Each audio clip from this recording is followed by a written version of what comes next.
¿Qué tal? ¿Cómo les va? Buenas noches. Ayer la UCA, a través de su observatorio social, difundió sus números de pobreza. Según sus parámetros, casi un 30% de los argentinos son pobres. A ver, esto quiere decir que hay 11 millones y que una familia tipo necesita 5.700 pesos para vivir y no ser pobre. Ahora, si vamos a la indigencia, que aumentó, alguien necesita 2.735 pesos. El gobierno, mientras tanto, discute sobre el acuerdo de Irán, la presidenta tuitea sobre estas cosas, disputa con la DAIA sobre cuestiones menores, y no nos damos cuenta que aquí 11 millones de personas la pasan mal. Aníbal Fernández lleva las cosas a un extremo irrespetuoso al hablar de que Alemania está peor que nosotros y que este gobierno aniquiló o borró la pobreza. Este es un gobierno que se va con una presidenta con buena imagen y con chances ciertas de que el candidato oficialista pueda tener un mandato. Ahora, ¿este no es un problema serio? ¿Este no es un problema que en una década debería haber atacado? Hay algo que nos enseñan nuestros abuelos o nuestros padres, que lo primero para resolver un problema es reconocerlo, pero el kirchnerismo evidentemente no reconoce ningún problema. Y la pobreza es algo insultante para cualquiera que se tilde de progresista. Hoy vamos a hablar con Ernesto Sanz, el presidente del radicalismo, senador nacional y precandidato presidencial. Vamos a hablar de Lustó, vamos a hablar de Macri y vamos a hablar también de la pobreza, aquí, en Las Cosas Como Son.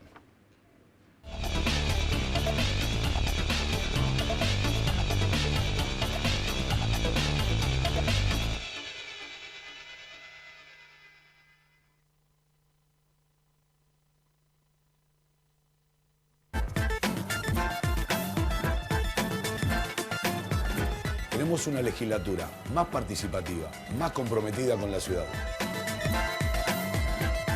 Conocemos muy bien lo que necesitas. Esto es parte de lo que hicimos y queremos compartirlo con vos. Sí, con vos, porque vos sos la ciudad y la ciudad es parte de vos. En la legislatura trabajamos para que la ciudad, tu ciudad, sea la que soñás y la que soñamos todos. Vení, te invito a que la conozcas.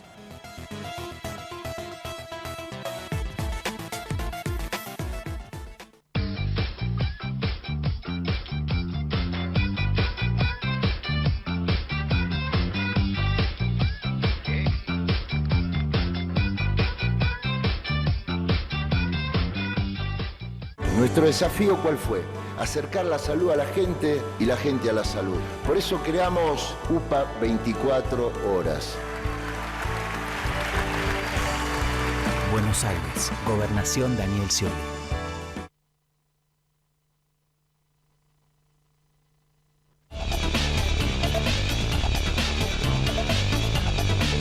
Muy bien, está el senador nacional Ernesto Sanz. ¿Cómo anda?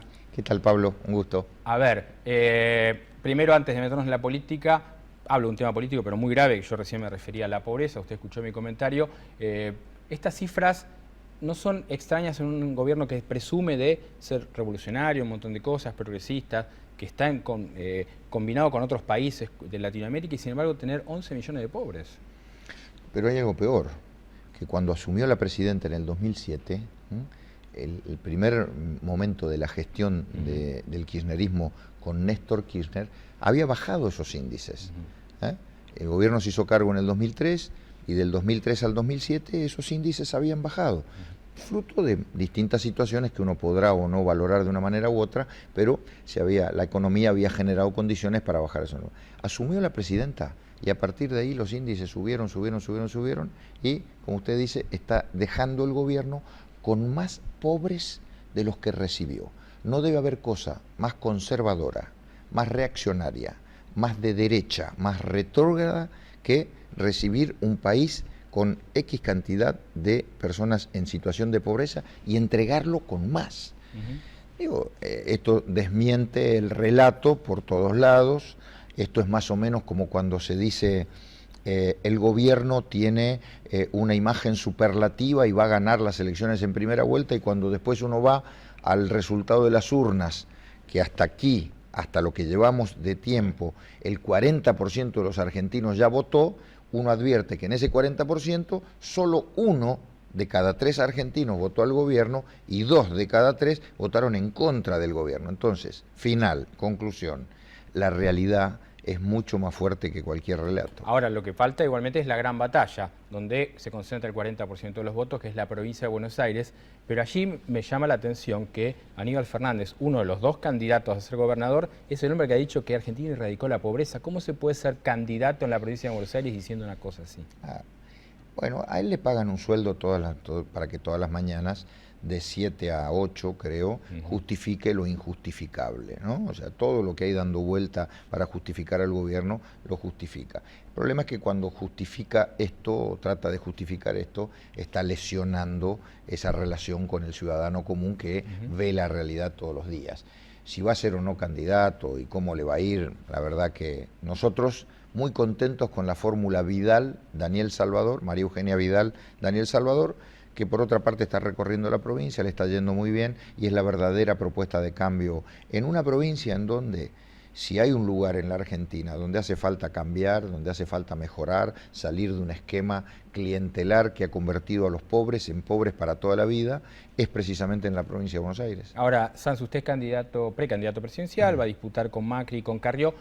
Suponiendo que usted saliera, que usted surgiera como presidente, ¿cómo se ataca un problema donde hay 11 millones de personas metidos en la pobreza? ¿Cómo se va cuando el gobierno no ha dejado de hacer clientelismo, ha puesto planes, ha puesto la UH? ¿Cómo se ataca eso? Pero ojo que todas esas cosas, si bien aisladamente, por ejemplo, la asignación universal es buena, acabamos de votar por unanimidad la ley que la convierte en ley con movilidad como la de las jubilaciones.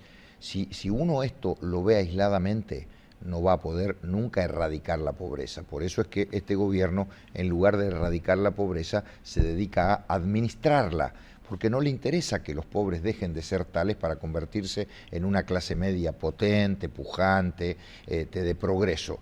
Porque administrando la pobreza ganan elecciones, administrando la pobreza acumulan poder, administrando la pobreza les permite ese poder hacer un montón de cosas por las que hoy la justicia está empezando a investigarlo. ¿Cómo se hace? Bueno, no hay una sola medida porque tampoco hay una sola causa de la pobreza, es multicausal y por lo tanto las medidas son muchas.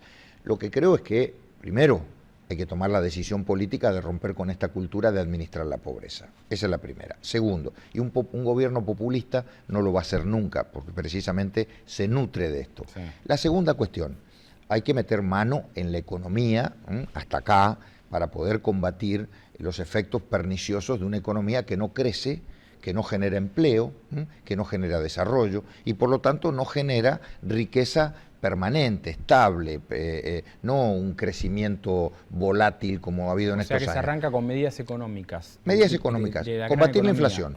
Primero combatir la inflación. La inflación que en la Argentina llega a 35 puntos y en los países de la región es de 4 o 5 puntos anuales, es un flagelo que afecta la competitividad de la economía, de las pequeñas y medianas empresas, los pequeños y medianos industriales, y eso hace que no haya inversión, no haya generación de empleo, y eso hace que la economía se caiga, pero además la inflación se mete en el bolsillo de los que cobran un sueldo, de los que cobran una jubilación, de los que cobran un plan social, y eso también afecta el nivel de consumo, la capacidad adquisitiva. ¿Cómo se combate la inflación? Primero, recomponiendo el INDEC. No se puede combatir lo que no se conoce, lo que se oculta debajo de la alfombra. Segundo, reestructurando los gastos del Estado.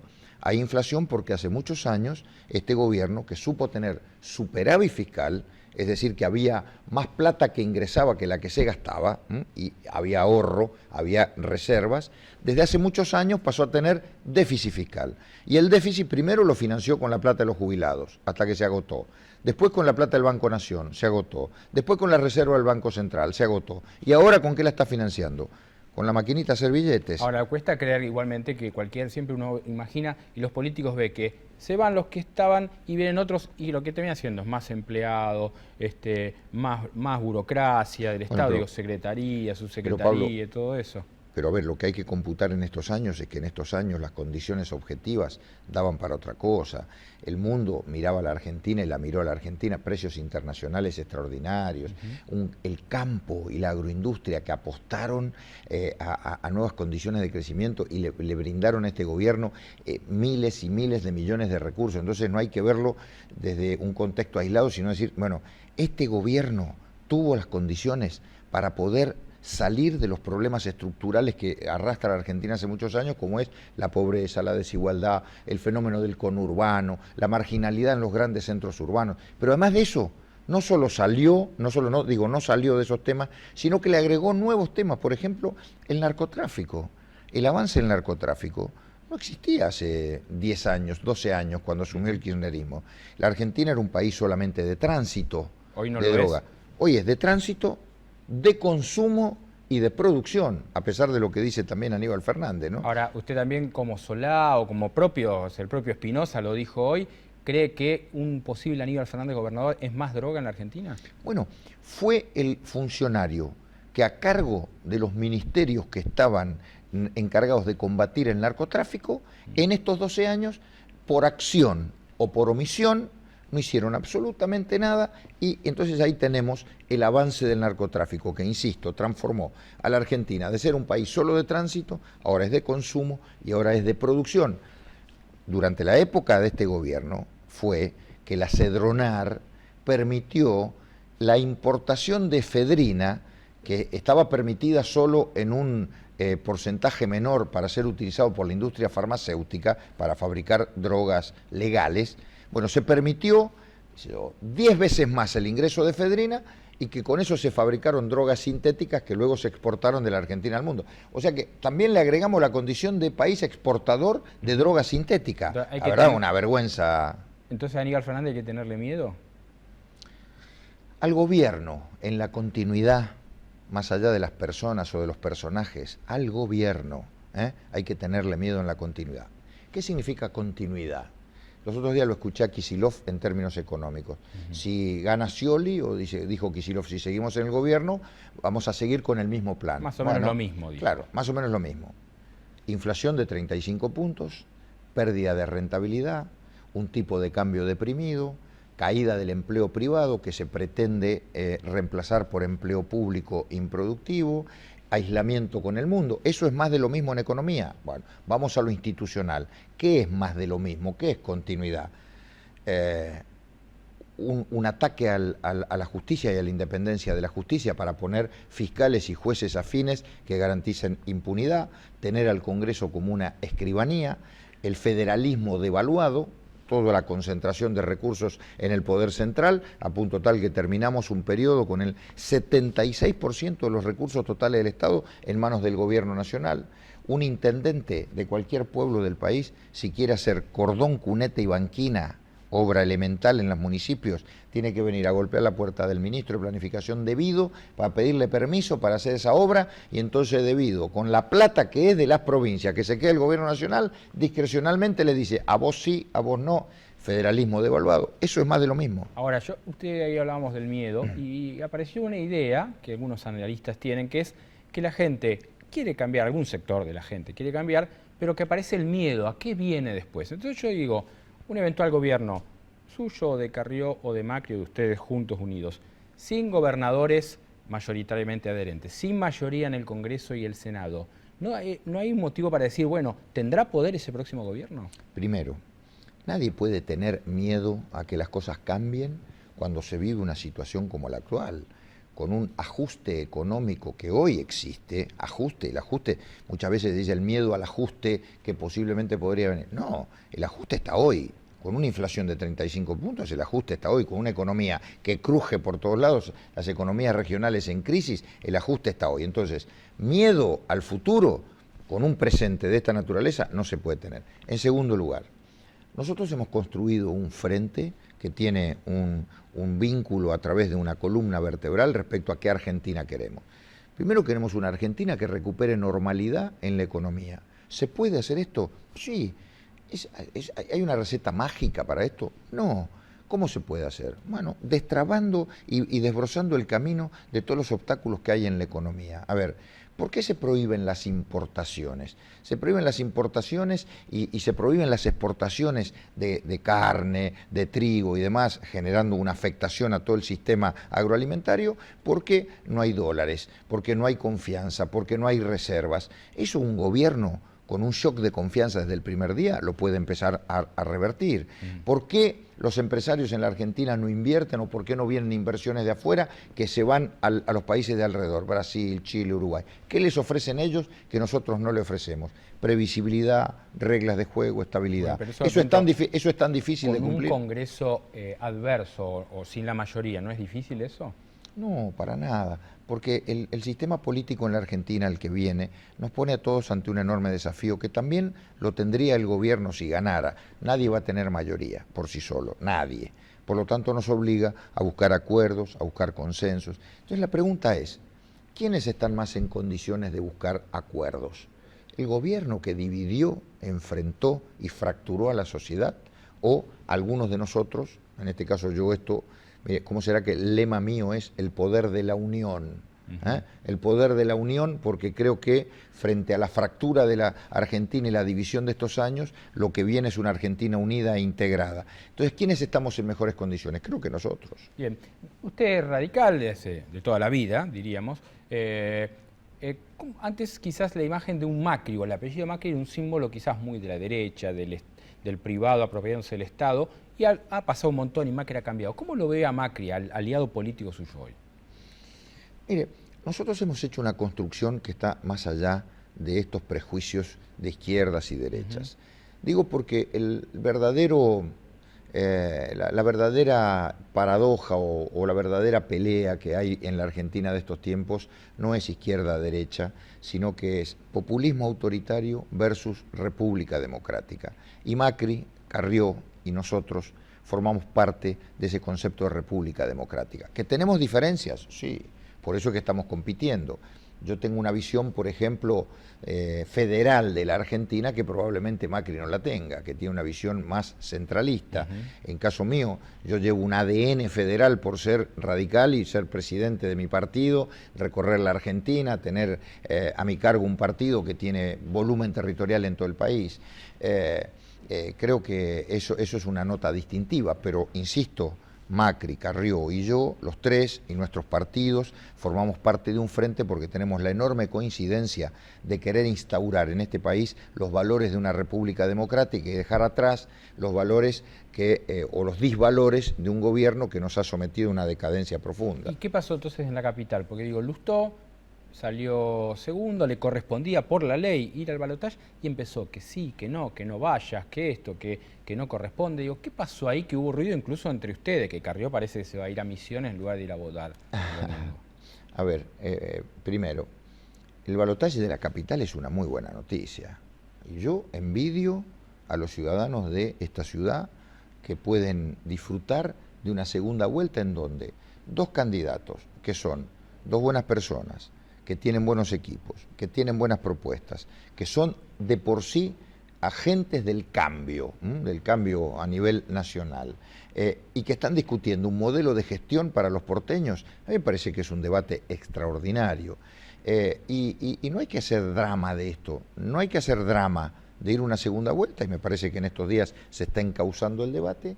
Y en segundo lugar, tampoco esto tiene que afectar al Frente Nacional. ¿Por qué? Porque lo que se discute en la ciudad es un modelo de gestión local, pero todos participamos de un cambio a nivel nacional. Muy bien, este programa tiene un cierre, un broche de oro y lo presentamos de esta manera.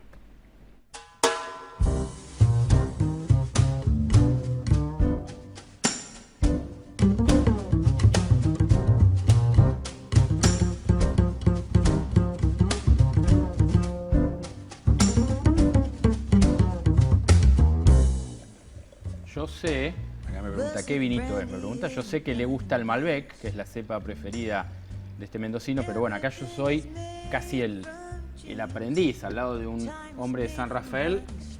¿Es cierto el Malbec es la cepa? preferida? Sí, el Malbec es la cepa preferida, aparte es bien mendocina. Exactamente, Es este bien es un mendocina. Malbec del Baco Club, partida limitada, exclusivo, así que lo vamos a mover un poco. Bueno, ¿cómo es San Rafael? ¿Cuánto tiempo tenemos para que yo pueda Tenemos hablar? 5 minutos. No me puedo quedar hasta la noche, bien tarde. Preguntarme San Rafael es obligarme a decir, bueno, San Rafael es un lugar mágico, yo vivo en el campo, no vivo en la ciudad. ¿En qué parte? Al lado de la montaña, Ajá. en un lugar que se llama Cuadro Venegas, que es un distrito que está al lado de la montaña, para el que se ubica yendo para el sur, yendo para el lado de Las Leñas, Malargüe, yo vivo Ajá. por ahí. Rodeado de olivares, de viñas, una zona, ciruelas, una zona muy productiva, mucha cultura del trabajo. Es mi paraíso, es mi lugar en el mundo. ¿Hizo vino alguna vez? ¿Hizo aceite? No, o aceite. Aceite. Sí, tengo unas pocas hectáreas de olivos que me permiten hacer un aceite casi artesanal, orgánico. Mi mujer es la que se encarga de esto. Ajá. Mi mujer es granjera, orgánica, tenemos una huerta y ese aceite, además tenemos una posada rural donde ese aceite lo vendemos a los turistas. A los turistas, ajá. Sí. ¿Y qué bodegas hay cerca de ahí? No, yo estoy lejos de las bodegas grandes. Las bodegas grandes son Bianchi, Suter, Goyenechea. Estoy enfrente de una bodeguita boutique que se llama Chayé Burrás, pero que es un vino casi familiar. Ajá. ¿Cuesta estar tanto tiempo fuera de Mendoza, tener que ir un día a Jujuy como el otro día, estar tanto en el Congreso, en el Comité Nacional, a volver allá? Digo, Cuesta mucho, cuesta mucho.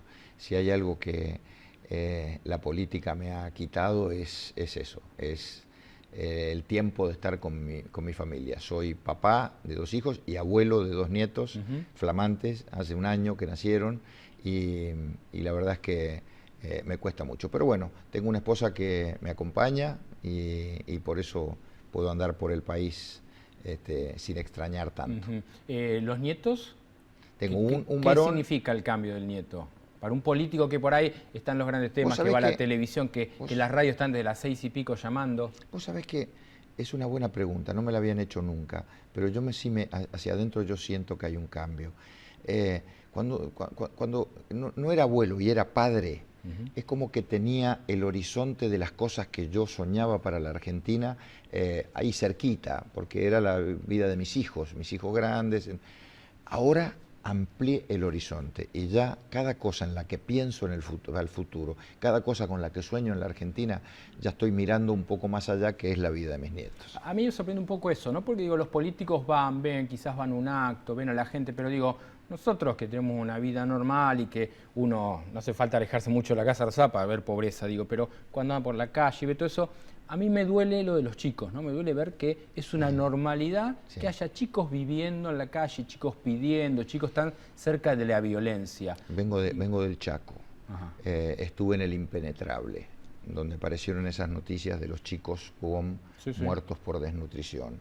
Te digo que a mí hay 2 cosas que me afectan emocionalmente. Lo de los chicos y lo de las personas mayores, desatendidas, desprotegidas y abandonadas. Los 2 extremos de la vida, ¿no? De la vida biológica. Y me parece que la Argentina tiene una gran asignatura pendiente, tanto con los chicos, y ese es un tema interesante para vincularlo con la necesidad de que el Estado se haga cargo en los chicos de 0 a 4 años antes de que los reciba la escuela, que esa es la edad más importante y en la que hay mucha desprotección. Entonces, este es un momento de propuestas, ojalá que los presidenciables podamos todos hablar de estas cosas. Sí, en mi caso tengo una propuesta concreta de infraestructura social básica para estos pibes y también de centros de atención infantil de 0 a 4 años antes de que lleguen a la escuela. Bueno, el vino es para brindar, el vino es para tomar. Salud. Gracias por venir. Salud. Yo brindo porque ayer Mora metió un gol espectacular. ¿Usted brinda por la llegada de Tevez? Yo brindo por la llegada de Tevez, pero déjame que brinde por algo mucho más trascendente. Brindo porque una Argentina dividida, una Argentina enfrentada, se transforme a muy corto plazo en la Argentina de la unión. Yo estoy brindo por eso y acá hemos logrado que vengan kirchneristas, gente del gobierno, Alberto Pérez, Tayana, la propia Karina, a brindar acá y a tomar un vino con nosotros. ¿Es posible que nos olvidemos y que rompamos esa grieta absurda, ridícula, que haya gente que no se salude, que no se hable? ¿Eso pasa a partir del año que viene? Sí, ¿por qué? Porque estamos dejando atrás un liderazgo de ruptura, un liderazgo de confrontación, que imaginó la política como un escenario de batalla para construir poder para ese sector.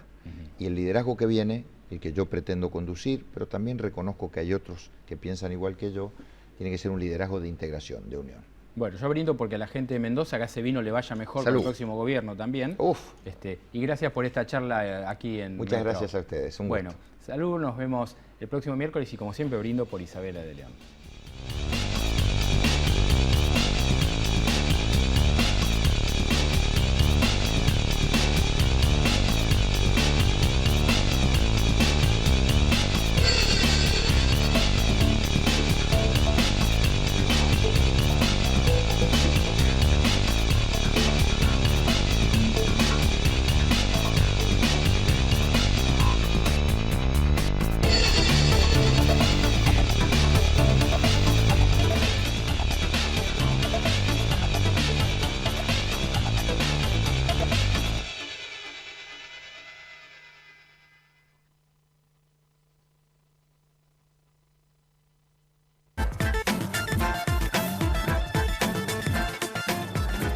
Tenemos una legislatura más participativa, más comprometida con la ciudad. Conocemos muy bien lo que necesitas.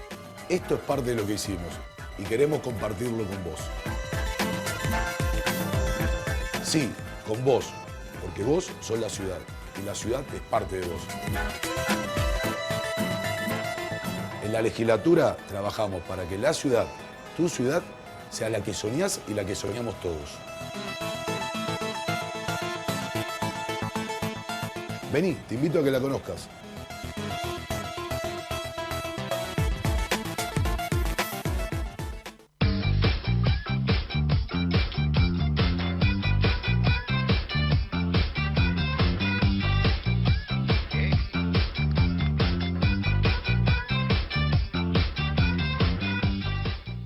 Nuestro desafío, ¿cuál fue?